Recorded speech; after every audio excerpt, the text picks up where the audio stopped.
कैसे हैं आप सब? आई होप आप सभी अच्छे होंगे। आज हम आपको सकट चौथ माता की कहानी सुनाएंगे। ये जो सकट चौथ का व्रत होता है ये माह महीने के कृष्ण पक्ष की चतुर्थी को मनाया जाता है। इस दिन माताएं अपने संतान की लंबी आयु के लिए ये व्रत करती हैं और इस दिन निर्जला व्रत किया जाता है और शाम को गौधूर बेला में पूजा होती है। पूजा में तिल के लड्डू, लैया के लड्डू, फल और मिठाई चढ़ाई जाती है और कथा भी कही जाती है। तो कथा किस प्रकार से है हम आपको पूरी कथा सुनाएंगे। आप सभी लोग कथा को सुनिएगा।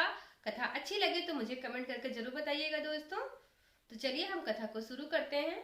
तो एक नगर में एक कुम्हार रहता था और वो हमेशा बर्तन बनाया करता था, हमेशा आंवा लगाता रहता था और बर्तनों को पकाया करता था। एक बार की बात है कि कुम्हार ने आंवा लगाया और आंवा नहीं गर्म हुआ और उसने जितने भी बर्तन बनाए थे वो सारे बर्तन कच्चे के कच्चे ही रह गए, कोई भी बर्तन नहीं पके। कुम्हार बहुत परेशान हो गया और राजा के पास गया। राजा के पास जाकर उसने सारी बात बताई कि उसने आंवा लगाया लेकिन कोई भी बर्तन नहीं पका। ये सुनकर राजा को बड़ा आश्चर्य हुआ और उसने एक विद्वान से पूछा कि ये आंवा क्यों नहीं पक रहा है, आंवा क्यों नहीं लग रहा है, कुम्हार के बर्तन क्यों नहीं पक रहे हैं। तो पंडित ने कहा कि हर बार आंवा लगाते समय एक घर से एक बच्चे की बलि दी जाती थी, तभी ये आंवा पकता था और बलि इस टाइम नहीं दी जा रही है, इसी वजह से आंवा नहीं पक रहा है। अब बलि की प्रथा शुरू हो गई। जब भी आंवा लगाया जाता तो एक बच्चे की बलि उस नगर से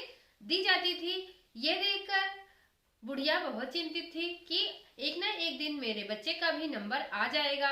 ये सोचकर वह बहुत दुखी थी।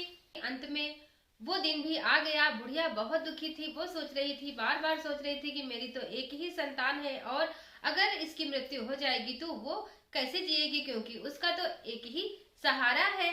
बहुत चिंतित थी। जब बुढ़िया के बेटे की बलि देने का नंबर आया तो वह बुढ़िया बहुत दुखी हुई और मन ही मन सकट माता को याद कर रही थी। अपने बेटे को हंसते मुस्कुराते हुए उसने बलि के लिए भेज दिया। आंवा में बैठने के लिए अपने बेटे को उसने भेज दिया। सकट माता से प्रार्थना की और अपने बेटे को सकट की सुपारी और दूब देकर कहा कि तुम जाना और आंवा में बैठ जाना, लेकिन मन में सकट चौथ माता को याद करते रहना। बेटा चला गया और उसको आंवा में बिठा दिया गया। हर बार तो आंवा को पकने में काफी दिन लगता था, कई दिनों तक ये आंवा जलता रहता था, लेकिन जब वह बच्चा उस आंवे में बैठा तो एक दिन में ही सारे बर्तन पक गए और उस बच्चे को खरोच भी नहीं आई।